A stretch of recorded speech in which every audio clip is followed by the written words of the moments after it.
Hey, you.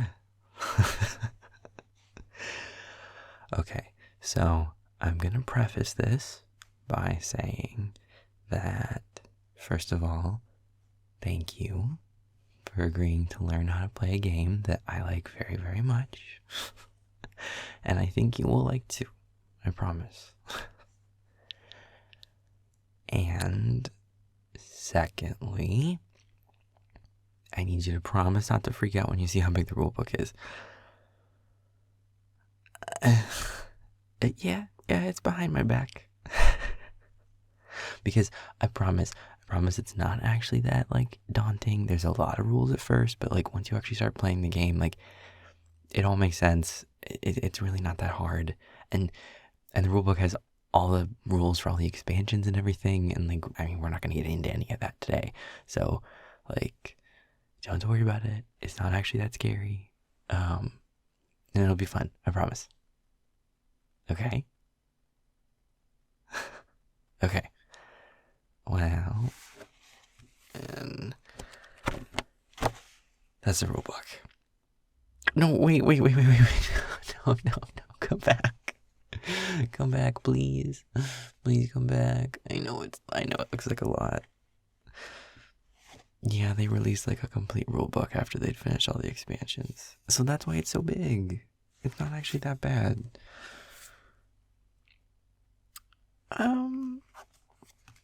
It's 135 pages. No. Come on. It's like I said, it's really not that bad. It'll go by pretty fast. There's lots of pictures. So it's actually not that bad. We're not gonna read the whole book. I think we're only gonna read oh god. Well. Okay, we know. Components, and I'll be able to skip over a lot of this because I know how to play it, so I can explain it without having to read it, exactly how it is.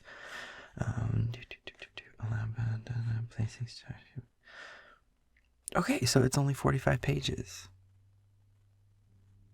Yeah, only. I mean, it's not that bad. Oh, come on. Okay, look, these first 5 pages.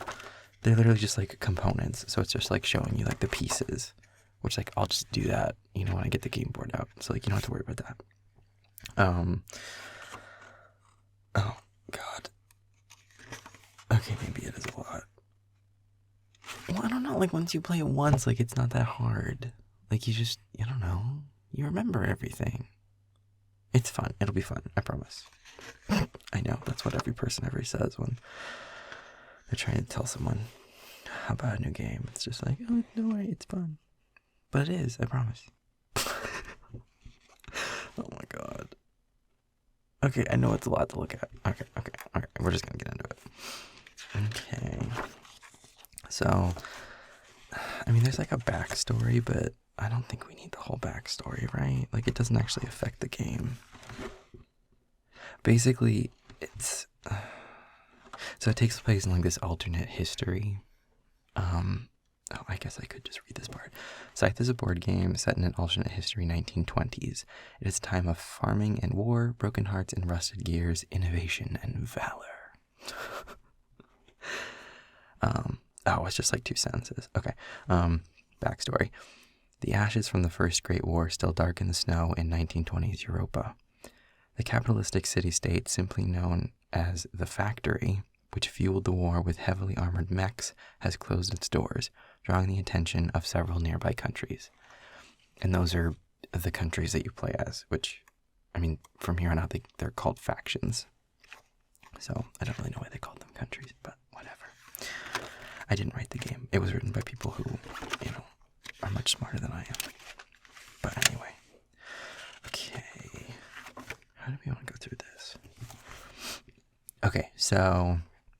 Alright, I'll just read this part. In Scythe, each player represents a character attempting to make their faction the richest and most powerful in Eastern Europa. Players explore and conquer territory, enlist new recruits, produce resources and workers, build structures, and deploy monstrous mechs. A game of Scythe typically begins with players building up their infrastructure, exploring the world, and then engaging each other in combat. Yeah, it's competitive. Yeah, it's not cooperative. The game progresses as players place stars on the board, and it ends when a player places their 6th star on the triumph track.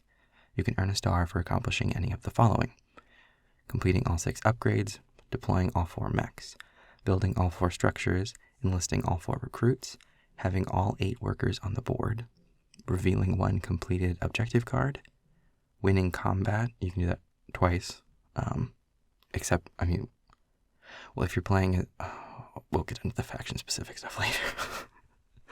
I'm not going to dig into that right now. Just know that like each of the factions have different powers, and so that can affect different parts of the game, but we can go over those exceptions once you know the basics, and then we'll talk about like the exceptions to the rule that you get from being part of a different faction. And then the last 2 things are having 18 popularity or having 16 power. The goal is to have the greatest fortune at the end of the game. A typical winning fortune is around $75. That depends on a lot of things. You can accumulate coins during the game, but you will earn most of them during endgame scoring in the following 3 categories. Every star token placed, so every star that you put on the triumph track. Is that triumph track? I think so. Every territory that you control, so however many of each of the hexes that you own, and if you own the factory, that's worth 3 at the end of the game, but we'll get into that more at the end. And every 2 resources controlled. So for every 2 resources you have, you would get 1 of whatever that coin value is, and it doesn't like round up. So like if you have 1, like you don't get anything. Anyway, it rounds down, I guess, is the easier way of saying that. Okay. The amount of coins you earn depends on your level on the popularity track. So that's this part with the hearts. That's your popularity. So you can see that like there's like the 3 like brackets. So as you go up in popularity, you enter into the higher brackets, and so at each of those brackets, things are worth more coins at the end of the game. But yeah, we'll get more into that. The higher your popularity, the more coins you will earn. You can also get a few bonus coins based on where you build structures. Yeah, we'll get into that. Okay. Okay, so territory. A territory is a hex on the board labeled with one of the following terrain types. So that's farm, that's forest, that's mountain, that's tundra, that's village. Those are all lakes. And that's the factory. There's just the one in the middle. Home base. You have a home base that serves as a starting point and a place to retreat to after losing combat. So some things to know. It's not a territory. So you can't, like, it's not part of the game in that sense. So, like, you can't move a character onto, a home base because it's not something you can actually control. Including, like, and you can't even do that with your own, except in certain circumstances, which we'll get into. And expansion fact, yeah, we'll get there later. Okay. So you control a territory if you have any kind of a unit on there. So you have, it's like of your pieces, you have a character, that's your like leader basically of your faction. You have all of your workers, and then you also have mechs if you build them. So if you have any of those things on a territory, then you control the territory. Or if you build a structure on a territory, then you also own the territory unless anyone has any, is it any? Yeah, unless any other player has a character, a mech, or a worker on that tile. Because if they have that on the tile, then it like overrides your structure. So structure is just like you own it as long as there's no like competition for it, if that makes sense.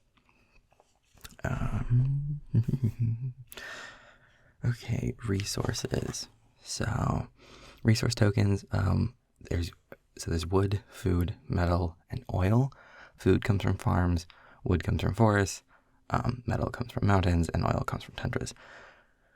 They stay on the board once produced, and you can only spend resources that you control. So they have to be on a territory that you control, or else you can't spend them. So like as you move and stuff, you need to take your resources with you, or at least like leave someone around with them. But again, we'll get into that. Okay. And as long as you have control of them, you can spend them from anywhere at any time. They don't have to all be in one place. They can be scattered across your board. As long as you control where they are, then you can always spend them. And spend it. There's no limits in them. Yeah. And there's no like limit to resources. Like if we were to run out, you can just use multiplier tokens. But like I bought all the expansion stuff with like the fancy ones. Like the wood looks like wood and the food looks like food. Yeah. So we won't run out. I've never run out before, especially not with just two of us. I mean, later if we play with like our other friends, like, well, I don't know. I've only ever played with 5 people. Did I play with 6? No, I only ever played with 5. I think. Maybe 6. I've never run out. It's not a big deal. So workers don't count as resources. So that'll come into play in terms of like certain cards and stuff, certain objectives. We'll talk about resources. Workers aren't a resource. Yeah. So just remember that. They're a unit, basically. But yeah, we'll get into that. Okay. See, we're already on page 10. You can't get mad at me. We're flying through it. Okay. So each of the 3 unit types in the game, characters, mechs, and workers, share 2 key similarities. So they can move across the board, unlike your structures, obviously. Those stay in place. You can move any of those 3 things, not over rivers or lakes. So see how there's like the water between those tiles? That counts as a river. So you can't just like naturally go over those. You have to have powers to let you river walk, which we'll get into. And any of those units can carry resources with them as they go. So wherever they go, they can take as many resources as they want, provided the resources were like on the tile with them, and then they can take them to the place that they end up. And then each type of unit can do some different stuff. So your character, you just get the one. They can do combat. They are the only one that can get encounters, which it's that little compass symbol. I have like the fire tokens for it, but those are encounters, which we'll get into. Basically, just know that you can only get those with a character. You have to move onto them with your character to get them. And characters can also get a factory card if they end their movement on the factory. They're the only ones that can do that. Mechs. So you have to build mechs. You don't just like have them. But mechs can do combat. When they move, they can move resources, but they can also actually move workers. So they can move as many workers as you want. The idea is that like they climb in the mech and it carries them there. So you can always do that. And you can carry workers and mechs simultaneously if you wanted to.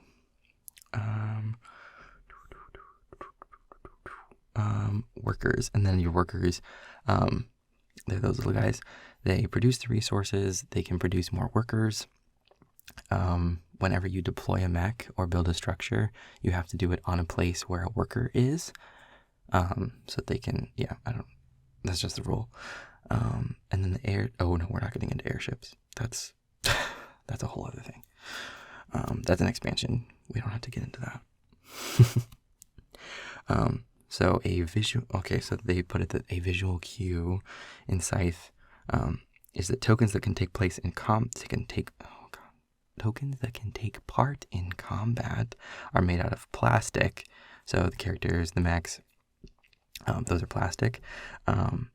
Whereas like other stuff that is made out of wood do not take part in combat. So like the workers and the resources and the structures. I mean, my resources aren't all made out of wood because I got the fancy ones, but you get it. Okay, so now just looking at the board. So like I said, those little like compass symbols, those are the encounters. When you go onto those, you get an encounter card. That's these green cards down here. Oh God, what else? Resources and coins. Okay, yeah, so you'll have coins, you'll get coins, you'll spend coins. You keep those here. When you use like these little cups, you can put them in those. combat cards are up here. They're yellow. Those will get used in combat. So, well, we'll get into that in a little bit. Factory cards are right here. They're purple. Basically, just know that those act like an additional tile to your like play board, and you get the potential to pick one of those if you get your character to the factory and take control of the factory. And those cards with like the red border, those are the objective cards. So at the beginning of the game, you get 2 objective cards. If you can complete one of those objectives, you get a star. In most cases, you can't complete 2. You get the choice. One of the factions, you can complete both. Oh no, we'll get there in a second. I know I keep saying that. It's fun. I promise. It'll make sense when we start. I promise. Okay, and so then here on this like bonus tile section, this is where that thing that I mentioned really briefly about how like where you place your structures can get you coins. So there's a selection of like bonuses that can happen. It's like a condition you have to reach in terms of your structures, and that can get you bonus coins. So like if we pull this one, okay, so this would mean that like anytime you build a structure next to a tunnel, so like that symbol, those are the tunnels. Anytime you build a structure next to a tunnel like that, you get coins. And so if you build like, if you build 1 next to a tunnel, you would get 2 bonus coins. If you can do 2, 4, 6, and then 6 would be 9 bonus coins. Wait, 6? Oh, that's if like, okay, so there's only 4 structures, but so like you could play, like if you placed a building there, it touches 2 tunnels, so that counts as 2. So in that sense, like if you place your 4 structures really carefully, you could be touching 6 tunnels with 4 structures. So that's how you'd get that maximum money. Does that make sense? I mean, did that one little part make sense? Okay, then we're doing okay. That's the popularity track. That's where you have your little heart. I already told you about that part a little bit. The triumph track, I was right. That's the thing up top. So like that's where you would record your stars as the game is going. So like everyone can see what stars you have as the game progresses. So they can see like who's a threat kind of a thing. Although you can also like come up from behind and get a lot of stars really quickly. But anyway, and then down here, that's the power track. So that's where you track how much, oh God, that was stupid of me. Yeah, the power track is where you track how much power you have. Jesus Christ. But anyway, yeah, that's where you put like your little token to show how much power you have, and power is used in combat, which we'll get into in a second. Faction and board, faction mats and player mats. So that's these. Those ones are faction mats. Those are dependent on your character, and then these ones are player mats, and so that like decides some of your actions. So we always shuffle both of them and pull randomly, just to keep it, fresh every time, because each combination of faction mat and player mat can really influence the way that you play, the way that you try to win anyway, which will make a little more sense when we actually like start. But yeah, that's what they are. Okay, airship. Oh no, we're not doing airships. Because we're not doing winged gambit.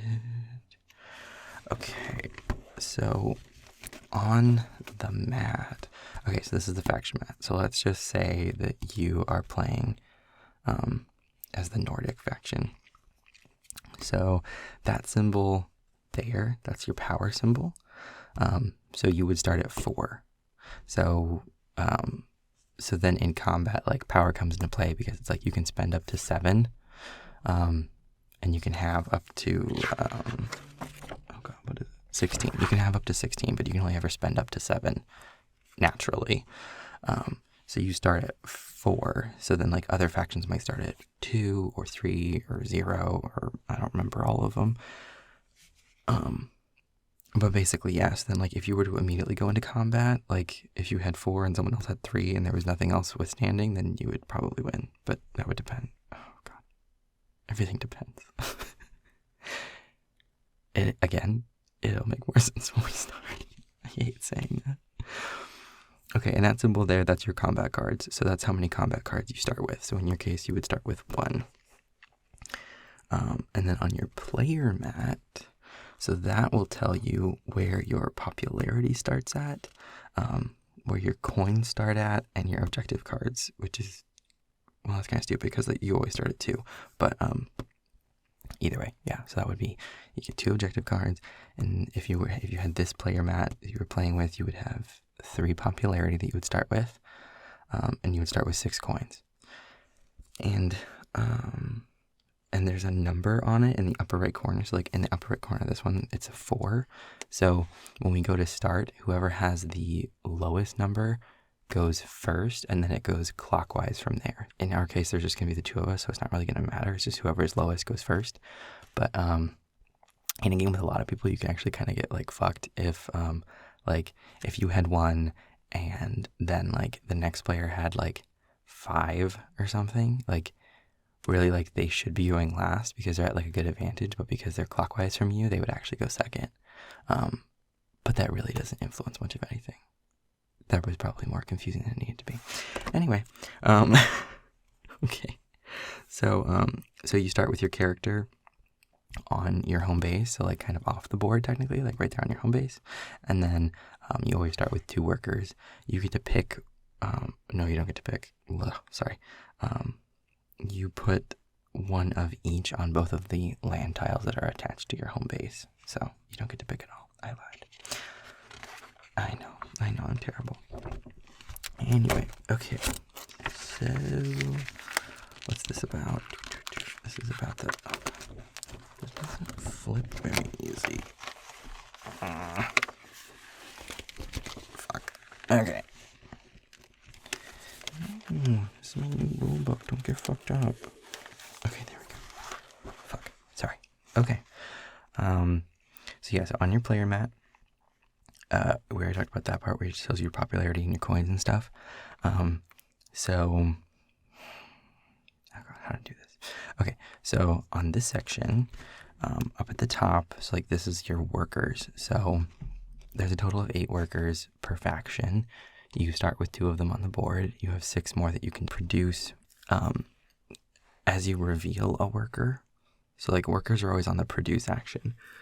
So as you produce additional workers, it'll like, okay, so like if I tip this up, you can see like, okay, so like now it would cost, well, there's like that power symbol. So now, not when I reveal it, when I like deploy this worker, produce this worker, I should say, that it doesn't have a cost at that point other than like, you know,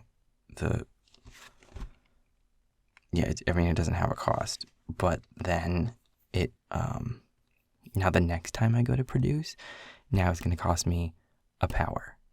And so then like, as you continue to reveal them, like, so like now if I had like, okay, so like if I deployed that many, now if I want to, you know, produce, like if I had all of them put out there as I produced, it would cost me a power, a popularity, and a coin.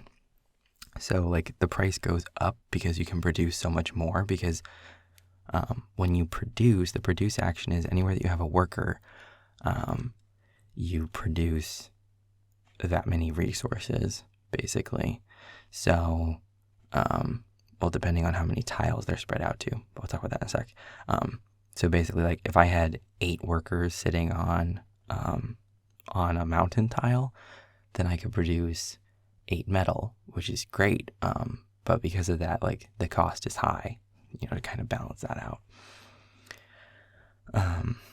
Right below it. Okay, so I guess I should just talk in general. They're not giving... I should probably be like following the instructions better, but I don't know. I'm kind of getting ahead of myself. Anyway, so in general, the player mats are split into like a top half and a bottom half. So you can take top actions and you can take bottom actions. So like the top action is you pay something to get something. Like if you wanted to produce, you know, you potentially have to pay whatever you've revealed so far under your workers.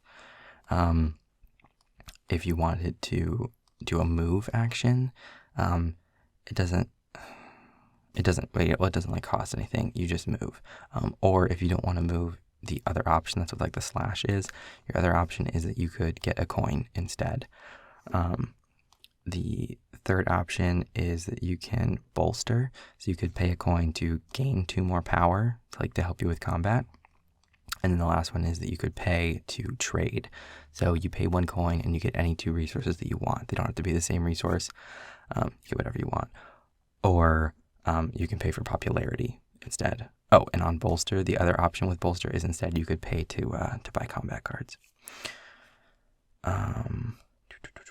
So these are the structures underneath that. So each of the structures, you get the bonus as you reveal it. So like if you were to build, so like if you built an armory, so you pay, wait, where's the, oh, build is a bottom action. Oh my God. It's actually been a little bit since I played this. I'm sorry. So those are your top actions. Your bottom actions are how you actually like, so you can do your top action and then your bottom action, or you can just do a top action, or you can even just do a bottom action. It's up to you. The only thing that you can't do is you can't do a bottom action and then a top action. If you're going to do both, it has to go in order, top to bottom. So the bottom actions, like this one, is you pay something to get some kind of a thing. So the bottom actions always have a cost. So you have to pay a resource cost specifically, I should say. So you have to, so in this case, if you wanted to upgrade, you would pay however many oil that it's asking for. And in turn, you would then get an upgrade. So an upgrade is, you see all the little technology cubes up at the top? Yeah. So when you upgrade, you get to move one of those from the top down to the bottom. So basically, when you do that, you unlock new possibilities at the top, and so that's like the gain. And then in turn, you also get to then place that technology cube somewhere here on the bottom and make something cheaper. So like on your board right now, an upgrade would cost 3 oil, but if you upgraded, you could like take the one from any of the top, like wherever you want. So like if you wanted to be able to move 3 people, you could take that one off the move tile and then put it down here. And so then now all of your future upgrades are only ever going to cost 2 oil, not 3. So you get a benefit on the top and on the bottom. The next one over is deploying a mech. So you pay metal, you deploy a mech, and in some cases when you do a bottom action, you'll also get coins. That's what the coin symbols are. So every time you deploy a mech, you would pay 3 metal unless you had upgraded, and then you would get a mech and 2 coins. And mechs are good for combat and moving people and stuff like that. Excuse me. This bottom action is building. So you pay wood to build a structure and then, get those coins. So when you build a structure, you can build whichever one you want. You take it off the top here and you immediately gain whatever the benefit is underneath it. So like if you built the armory, you lift that up, you get power. So you would get 1 power. And now anytime you do that top action, so like you pay a coin to, to trade, for, 2 resources or whatever, you also get a power. So it gives you an ongoing benefit, which is cool. Yeah, we'll get more into each of the structures later, I think. Okay, and your action token. So this is like the little guy that you keep like on the board so you can see what action you just did, because you can't do the same action 2 times in a row. You have to like switch actions each turn. You can so you could like move, and then if you wanted to move again, you'd have to do something else before you could. So you'd have to like move, produce, and then go back to move. Okay. So your faction mat. So now we'll look at this one. So this is where you keep mechs, your stars and your coins. You just pile your stars up there. Mechs sit on top of each of these things. So it's the same kind of idea where when you deploy a mech, you get whatever the benefit is under the mech. And you get to choose which mech you want. They don't have to go in order. So like if you wanted to get, speed, you could just jump to that one. Or if you wanted Riverwalk. So Riverwalk is the thing that I was talking about where like your characters can't cross that river without Riverwalk, unless they use like the mine, which I'll get into in a second. But basically, yeah. So like your stuff is like stuck behind the river that keeps you kind of on your initial island until through one of different possible scenarios you can like get off of it and start actually getting into the middle. But so Riverwalk is a good one to have. Speed is obviously good because then every time you move, you can actually move one more. So in most cases, that means you can move two. And so the recruit tokens. Oh, I didn't really get into that one. I skipped that one. Okay. So over here on the playmat on the bottom, you pay food to recruit.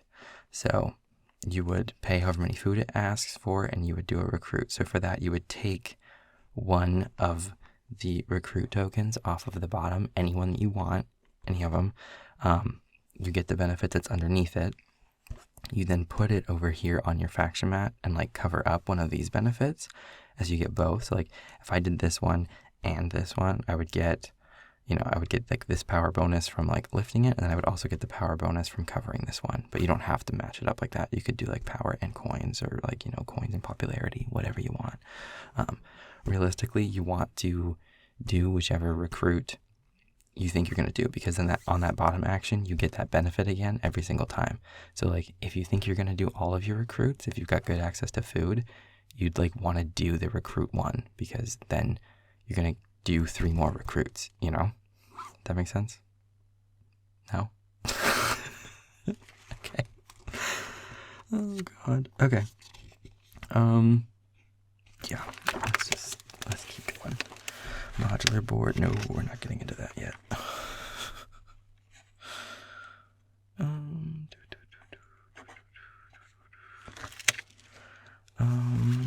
Okay, gameplay. So I already kind of skipped ahead to some of this.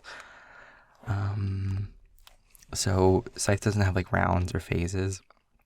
You just all go in order, and then the next person takes place like starts as soon as you're done, and as soon as that sixth star is placed, the game is over. It's done. No second chances. No nothing. It's just over. So basically, what you do every turn is you put your action token on your player mat for whatever you want to do. Can't be on the same place as your previous turn. And then you either take the top action, the bottom action, or both in the order of top and bottom. Let's see. And you announce what you're doing, because like it can affect other people's bonuses. So like those bottom actions for the recruits. So like anytime I did a recruit, I would get like this combat card. But also anytime anyone to the left or right of me does one of those bottom actions, whether they have the recruit unlocked or not, I get that recruit bonus again. So you like declare what you're doing as you do it, so that way everyone knows what's going on, and so everyone can like get their bonuses if they're supposed to. Top row actions. Oh, we already talked about these. Like move is move, obviously. So the reason why it's represented by like 2 people is that like you can move 2 people each one tile. In the future, if you get speed or something, then you can move 2 people, 2 spaces each, and so on. And if you were to upgrade, then, see if you lift up the cube, like you'd get 3. So you'd then be able to move 3 people, 1 each. Yeah, so we already talked about moving kind of. So moving in terms of like how that can start combat is that like, so if the only unit that's on something that you're moving onto that an enemy has is a worker, then you actually just displace the worker and send them home, and then you lose a popularity for each worker that you displaced, but it doesn't start combat. So like if you had like a worker here and I was trying to move on to that, your worker would get sent back to your home base and I would lose a popularity. Now if you had a character there or a mech there, then that would actually start combat. If you had just a structure there, just a lone structure, then that doesn't start any kind of combat and it doesn't displace anybody, but then I'm in control of that tile. So like if for some reason you left resources on it, which you should never do. Like, always keep your resources with a unit, not a building. Then I would actually get those resources. Same kind of idea as if we then go into combat and there are resources on that tile, or if I displace workers on that tile, I would get your resources. But in turn, I would lose popularity if it was, if you had workers there, or if you had a character or a mech there, and I won, then like they would get displaced. I can't stop yawning. I'm sorry. Hold on, let me drink some water. Yeah, I know. It's a lot of rules. I wouldn't need water if there were less rules. Anyway, if you move on to an encounter, you get an encounter card, which we'll go over that when it gets to that. But yeah, that's moving. We'll talk about combat a little bit more in a second. Top row actions, so you can bolster. Like I said, you pay and then you get more power, which is good for combat. Or if you want, you can get combat cards, which are also good for combat. You can trade, so you can pay a coin and you can get 2 of any resource, which can be good if you can't easily get to that resource, which early game is definitely a thing. Or you can get popularity, which is good later in the game. We already talked about production. Yeah, I jumped ahead.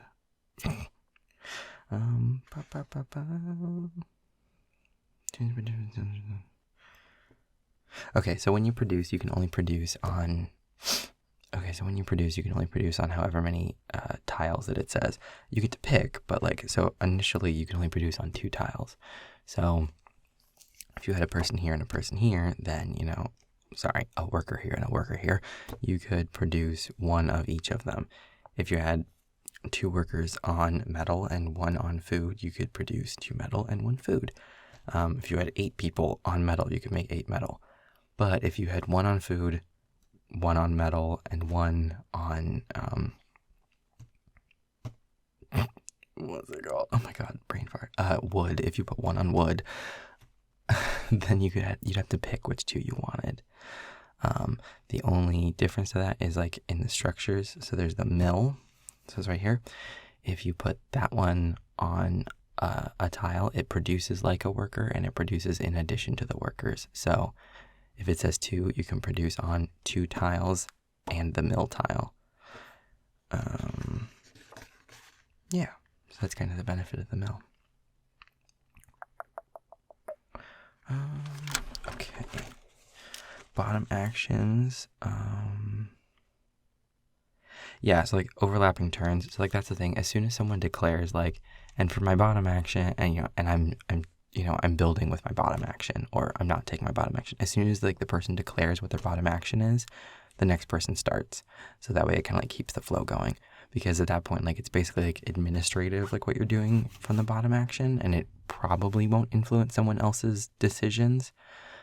It's at that other person's discretion if they want to be well, I want to see where you put that building before I go. But, in turn, you can, it flows best that way.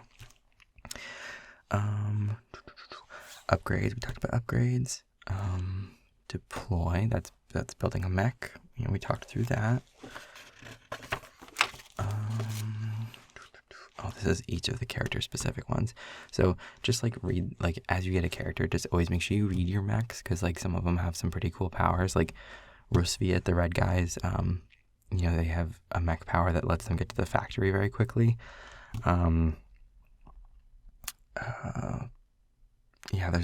There's combat focused mech powers. There's movement focused mech powers.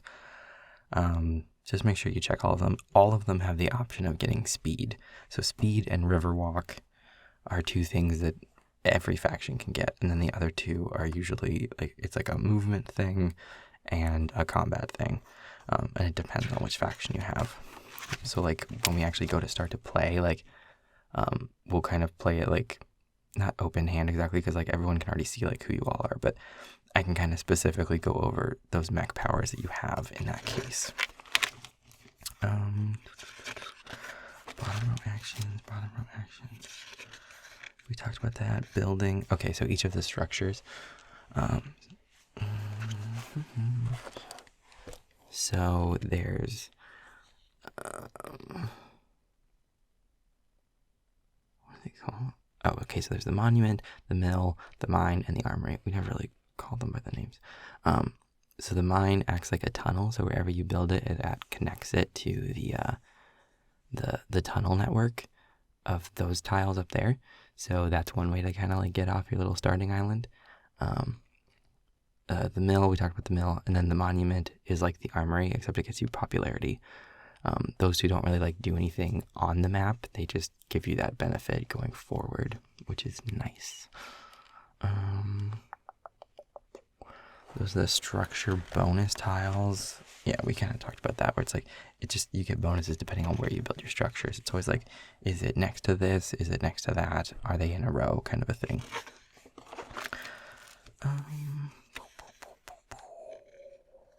Enlist. Yeah, we talked about enlist. Okay, so faction abilities. So the Rusviets, the red guys, their special power is that they can do the same action twice. Well, they can do the same action as many times as they want, actually. So like if you wanted to move 3 times in a row, you just like you can do it, whereas everyone else can't. Crimea, the yellow guys, you can spend 1 combat card as if it was a resource. So like if you need 3 food to do this, you could spend a combat card instead, which is cool. The Nordic, the blue, their workers can move across rivers, which normally, even when you unlock Riverwalk, it only applies to mechs and characters. So like only the plastic tokens. They can be carried across the river by a mech, but they can't get across by themselves. They would either need I think they can go through a mine. But yeah, they can go through a mine. We've always played that they can go through a mine. I hope that's right. Anyway, so their power is that their workers can move across rivers. Polania, the white one, you can pick up to 2 options per encounter card. Most people can only pick 1. So it can be good for if you're playing as white to kind of like try to get as many encounters as possible. And then black, Saxony, there's no limit to the number of stars they can get from completing objectives or winning combat. So most people can only complete 1 objective and can only get 2 stars from combat. Like if they win 2 fights, they get 2 stars. Black can get all 6 stars from combat if they wanted to, and they can get both of their objectives if they wanted to for 2 stars.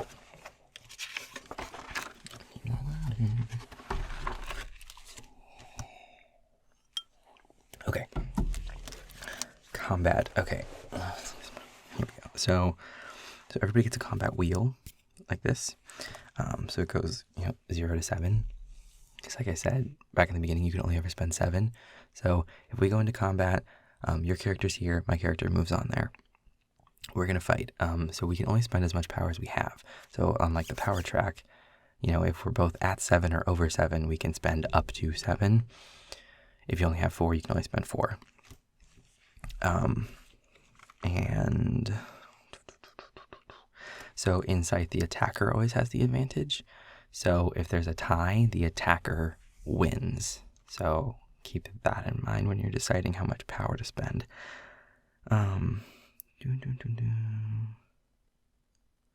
Okay, so for each unit that you have in combat, so specifically like mechs and characters, you can add 1 combat card for each one. Not for workers. Workers can get roped into combat, but all they affect is popularity. They can't actually get you any, you don't draw additional combat cards. So combat cards, they're good because they'll boost your score. So they can be,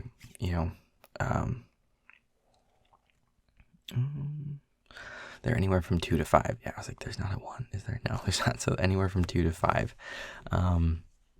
So basically, if we both were at 7 power, we fight. I'm the attacker. We both set, privately, how much we want to spend. So, I really want to win. So, and I know you're at 7, so I'm going to dial up all the way to 7. And then you have a combat card and I have a combat card. So I'm looking at your combat card. I know it could be a 5. and I have a combat card, and let's say I have a 5. I have a 5 and a 3. I could risk it and just do a 3.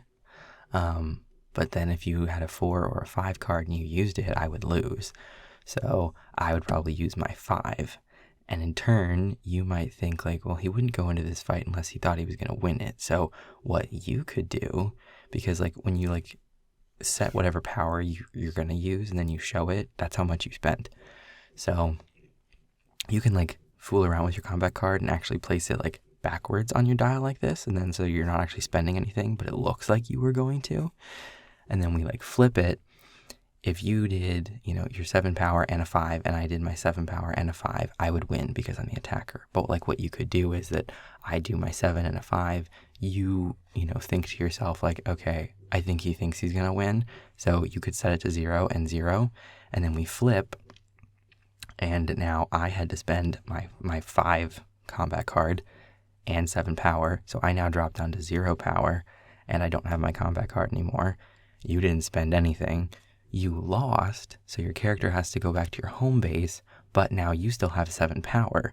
So now you can take your mech from over there and, come and kick my ass, kind of a thing. So it's strategic of how much you want to spend. Why is my throat so dry? God damn it. Okay. Sorry. I don't talk this much usually. So yeah, you reveal, you see who's the winner, who's the loser. The loser, like I had said before, like any of your characters, they go back to your home base. Any resources that were there, the winner then takes over. Structures would just stay if there's a structure there.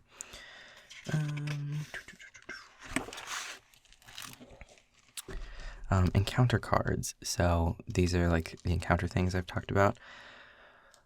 So on each one, there's 3 options. So that when you move your character onto it, you get the encounter card. You pick the encounter card up, you cover over the options and you show it to everybody. And then it's like you show them the art and then you read the text in all caps. You're like 3 options, but you don't read like the non-bold stuff. You keep that to yourself as you decide like which one to use. So you show everybody what it looks like, read the text. So like on this one, it would be like, oh, look, this is like an oxen. And then the options are pet the reindeer and flirt with the locals at the refinery, stock up on oil for the journey ahead, or convince the soldier that reindeer aren't real. So each of those come with different benefits. So like if you pick the first one, the first option is always like free, like just bonuses. So it's gain $2 and 1 popularity. That one comes up a lot. That's a very common bonus. The second one is like pay a little, get a little. So pay $2 to gain 4 oil in this case. So like that's a good deal. And then the last one is usually a higher cost for a higher benefit. So the last one in this case is pay 2 popularity to enlist 1 recruit. So popularity is a little harder to get than money in theory. But like getting a recruit could really like might make a bigger difference than for oil. It would depend on your circumstances. But in general, it's kind of a scale of the 3 of them of like, lowest, like a freebie, like a lower cost and then a higher cost kind of a thing. So you just pick whichever one you want, provided you can do it. So like if you don't have $2, you can't pick that one. But then you pay the cost, get the benefit, and yeah, move on. If it says something like deploy a mech or build a building or get resources, you have to, deploy them, build them, get them there where you actually got the encounter. So you don't get a choice. So with buildings, that can kind of suck. I'm sorry, my throat is so dry all of a sudden. Okay. Oh, and that one, if you're playing as white, you can pick up to 2 of them, which is nice. I like playing as them. Okay, so the middle is the factory. So what's special about the factory is if you end the game with control of the factory, then that counts as 3 territories. So that's a great thing. The other thing is that when you get there, you get to pick a factory card. So you pick up the purple cards, look at each of them, and decide which one is best for you. So they all have Their bottom action is always a bonus. So like it plays like a bonus tile on your player mat. So you'd like put it over here to the side. So like on this one, they all have unique like pays and gains. So in this case, you'd pay 1 popularity and you would get either a recruit or an upgrade. So it can give you a lot of it can give you like just more utility, especially later in game. So it's always nice to have one. If nothing else, it also like, it helps you move someone further than normal speed would allow, because speed would apply to this. So it would let you move one person like 2 spaces. If you have it speed, it would be 1 person can move 3 spaces. So that's pretty cool. So factory cards are good to have. Oh God, we're almost done. We're almost done. See, you can't get mad at me. And I promise when we actually start playing, it will make sense and it's fun. I know I keep promising that. You've been a very good sport so far. Thank you. All right, here, come here.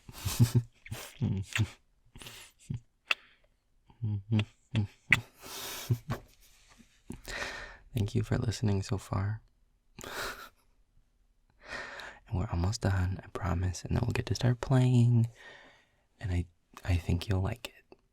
Maybe not the first time. But you will. I think you'll like it. How does it sound so far?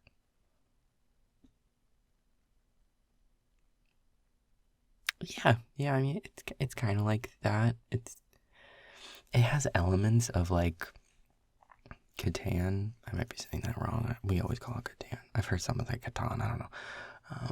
It has kind of like elements of that one. I mean, it's a little like Risk kind of. It's its own thing, but it definitely like there are some elements that are similar between other games. But I think you'll like it. We're almost done. I promise. Okay. So objectives. Objective cards, they just, it's just an objective you have to reach. As soon as you reach it, you just declare it, and God, I can't flip the page. As soon as you reach it, you declare it, and you're good. You get your star. Do the stars make more sense now? That it's like all of your workers, or combat, or you hit maximum power, you don't have to stay there, or you hit maximum popularity. So like each of those things get you a star. So does that like make more sense now? Or like the things on your board, like deploy all 4 mechs, build all 4 buildings, stuff like that. Okay, cool. Okay. So objectives are just another way to do it. So like this objective is machine over muscle, have 1 factory card, at least 1 mech, and no more than 3 workers. So you can never put workers back. So if you were going to go for this one, you'd need to think about that and make sure you'd never deployed more than 3 workers until you did the objective. Once you've done the objective, you don't have to like abide by it anymore. You can make as many mechs or workers as you want.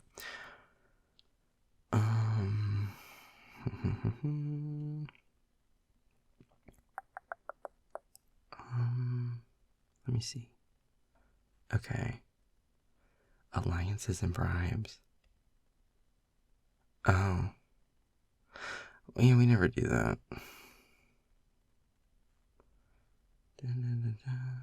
So the only tangible things you can exchange are coins. So like, we never do this, but I guess you could like give someone coins to like make an alliance or like a deal. Like that's the only thing you can trade. So you could literally be like, someone's like, and once the action is declared, you can't like stop it. So like, I guess you could tell someone like if they were next and you thought they're going to attack you, you'd be like, hey, I'll give you 2 coins if you want to attack me. But then also it says that they don't have to abide by it. So that, we don't do any of that. It's messy. Okay, oh no, we don't do airships. Okay, placing stars. Okay, so this is basically, it's almost the end, I promise. We're pretty much there. So yeah, so like I said, if you do all your upgrades, if you do all your mechs, if you do all your buildings, if you do all your recruits, if you do all your workers, each of those would be a star. Objectives is a star. Combat, you can do that up to twice. That's why it's there twice. Popularity and power. any of those would get you a star. As soon as you place 6 stars, that last star gets placed, the game is over. Done.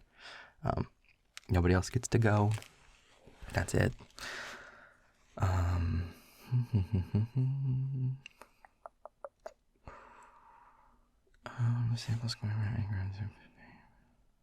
Okay, so yeah, so that's it. And so then you would just go through the board and figure out how much money everybody has. So it's however much money you're holding. Based here on the popularity track, that's where you get the rest of the money. Like, how many territories do you have? How many resources do you have? Did you get the bonus? How many stars do you have? And that's pretty much it. I know that's a really brief wrap up for something that was ridiculously long. I'm sorry. Okay, so do you want to play? It's fun. I promise. I promise those 45 pages of nonsense make a lot more sense once you actually get started. And I know I've said that a million times. Okay. Cool. Well, I think we'll have fun. I hope we'll have fun. I hope you like it. Regardless of how this goes, thank you for at least agreeing to try. I like board games a lot. It's definitely involved, but it's really fun once you get started.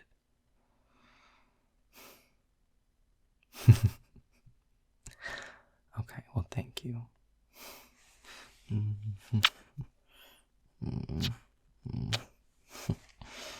right, let's get started.